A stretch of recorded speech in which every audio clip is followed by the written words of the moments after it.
Cindy. Nice seeing you again. Yeah, you too. You going hiking or camping somewhere? No, just visiting my parents in Farmington. I'm gonna be helping them move over the next few days. Oh, that's nice of you. Where to? Just to Novi. Oh, that ain't far at all. No, but my dad got a new job there after he was downsized, so... Plus, they don't need a big house anymore. They thought it would be better to get a one-story place without as much space. Yeah, my folks want to do the same thing, but their neighbors are still around, so they don't want to leave quite yet. Oh, that's how it goes. The neighbors my parents knew have all pretty much moved away, so they don't feel a connection there anymore. Jeez. They thought it was the best time to pick a new place to settle down. I see another one bites the dust. Moving out? No, just helping my folks. I'm not leaving. Well, you certainly aren't the norm. It seems like everyone's booking it out of here. That doesn't make any sense. There's so much opportunity here. I'm actually thinking of investing in a house. Oh, no, you really don't want to do that. Yes, I do. All right, well, maybe you do, but seriously, it won't be the best investment. But I want to live in a stable place where I know my neighbors. I hear you. It's not crazy to want that, but it isn't realistic to expect it to happen everywhere. Why can't it? I mean, in order to have great neighbors, all we need to do is look out for one another just like we do our families. I wish it was that simple. Why can't it be? People always matter and communities are always better when you know your neighbors. You know your neighbors? No, that's the problem. If I knew my neighbors, I'd trust my neighborhood a lot better. I'm with you on that. I used to have some great neighbors. You all been waiting here long. Maybe 5 minutes. What happened to your neighbors? Many of them left. The ones that are still here are trying to keep the neighborhood functioning.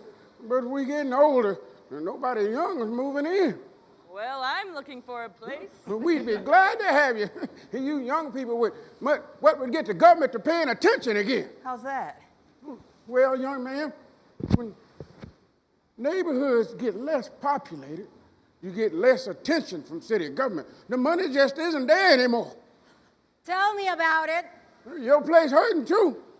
My place looks nice. I'm telling you, I keep my place looking so nice. I work on the garden, I pick up the weeds. I try to fix up a room in our house every year or so.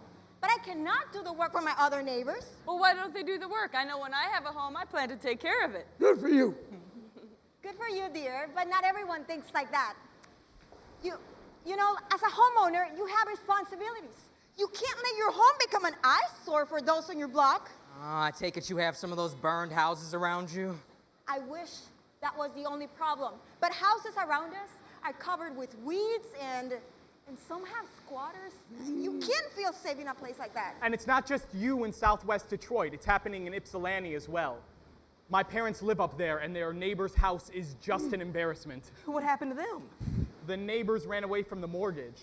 They just packed up one night, and the next morning they were gone. Don't say. So your parents are keeping up the neighbor's house too then? They sure are. My dad parks his car in their driveway, so it looks like someone is home, but all the neighbors know people don't live there. Well, what are you gonna do?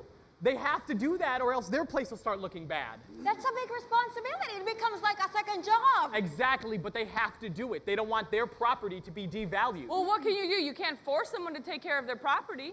No, but you can bring it up to the leaders. If you don't bring it up, you can expect someone else to. Are you on the neighborhood council then? No, but I go to the meetings each month, and I make sure I let them know what's bothering me and what we could try to do to fix it. That is so great. Are others in your neighborhood there, too? They are there on the days when they can win something like a free microwave or a television. The days where we have a big speaker coming in. Otherwise, it's pretty empty. And then they wonder why their street looks so run down. So I guess we could all use a little more neighborhood leadership. What I could use is for this bus to stop. Do you see it coming?